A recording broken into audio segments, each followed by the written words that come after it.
The thought experiment for the whole story is the unconditional love a parent feels for the child. And how far can you take the story to demonstrate what that means? It is not just about the beautiful parts of love. It's also about the dark side. It's about how everything wonderful and everything bad ultimately can start with love. Set and action!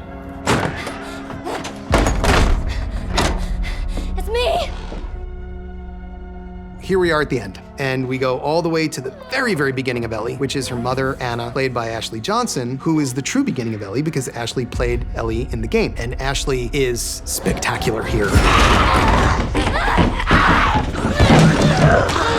It sort of brings the story around to meeting Ellie for the first time and how she was first brought into this world. And there was a special level of it for me to play the mother of this character that I care so deeply about.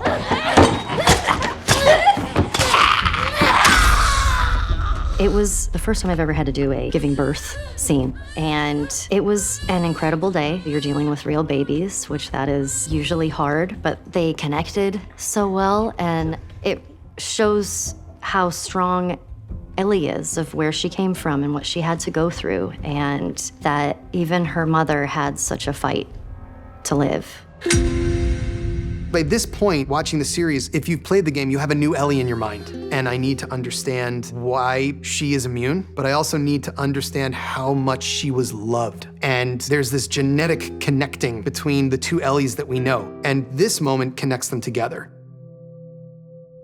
Anna and Marlene have gone through this whole journey of this pandemic together and finally realized that connection when Marlene walks into the room and sees Anna in the state that she's in. I don't know if I can talk about this scene without crying. They're fictional characters, but I do think that a wonderful gift of the series is seeing these two best friends' final words to each other in those last moments of Anna's last breaths.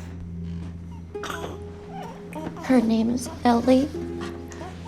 We know what that is when we cannot save the people that we love. To feel powerless.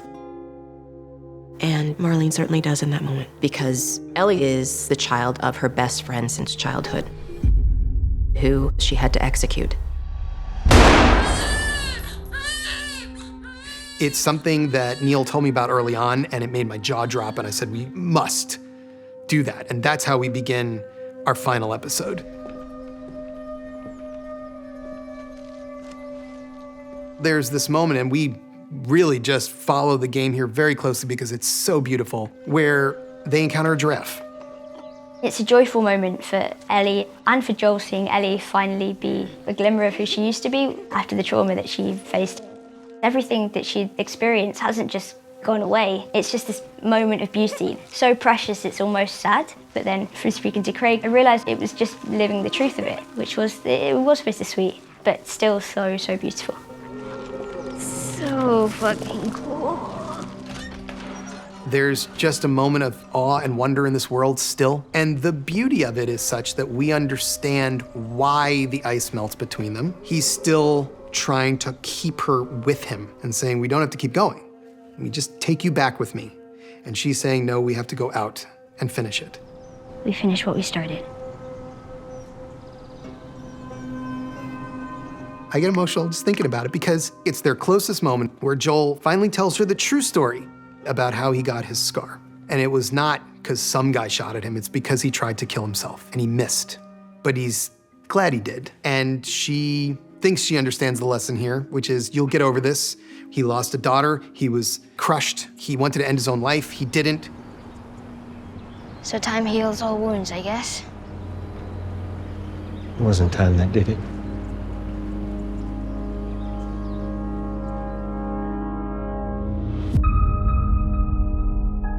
In the hospital, Marlene quickly realizes this is not the Joel she knew because he has an emotional connection to Ellie. You take me to her right now! It's about the way we treasure the people that we love more than everyone else. How love leads to emotions that can rage out of control. We've seen Joel kill, we've seen him lose loved ones. So how do you take that any further? What if it's between saving all of humanity or this one girl? It's the easiest choice he's ever made in his life.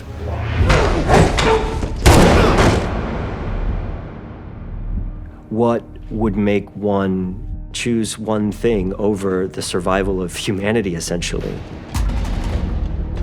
Which is something that he does because he finds himself incapable of losing again. I won't let you take her. Hey, look her. Move! Turn around.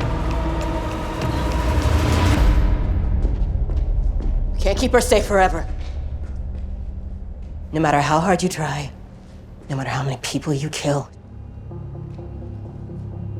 The parking garage is the last shot. It's the last opportunity to save what Ellie can gift the world. Joel, he is wrestling with his grief, and he can't see past it. There's no limit to how much we could try to understand that, how much we could defend it or judge it. And it's this beautiful shadow that one can explore and question, find the horror and the humanity of. This whole journey, we've been working towards this trust that is forming between these two characters and how honest they are with each other and how much they learn to rely on each other. And then Joel puts all of that on the line. Like a parent, you feel like you need to lie to your children to protect them. And that's what Joel does at the very end. She knows deep down that he's not telling the truth, but she can't let herself believe it because it's too painful and it's too scary, the idea that her only purpose in life hasn't been fulfilled, that had been taken away from her by the person that she loves and trusts the most. It's too overwhelming. So she forces herself to believe Joel. Swear to me that everything you said about the Fireflies is true. I swear.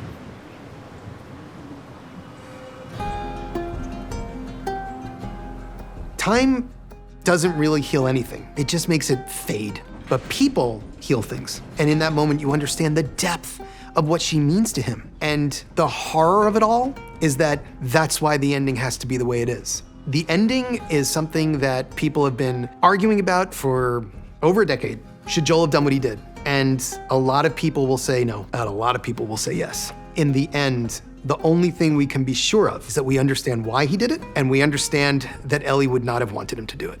That complexity is why The Last of Us as a narrative is so gorgeous. It's why it's the most beautiful story told in the entire genre of video games. It's why Neil is a genius, and it's why I wanted to make the show in the first place.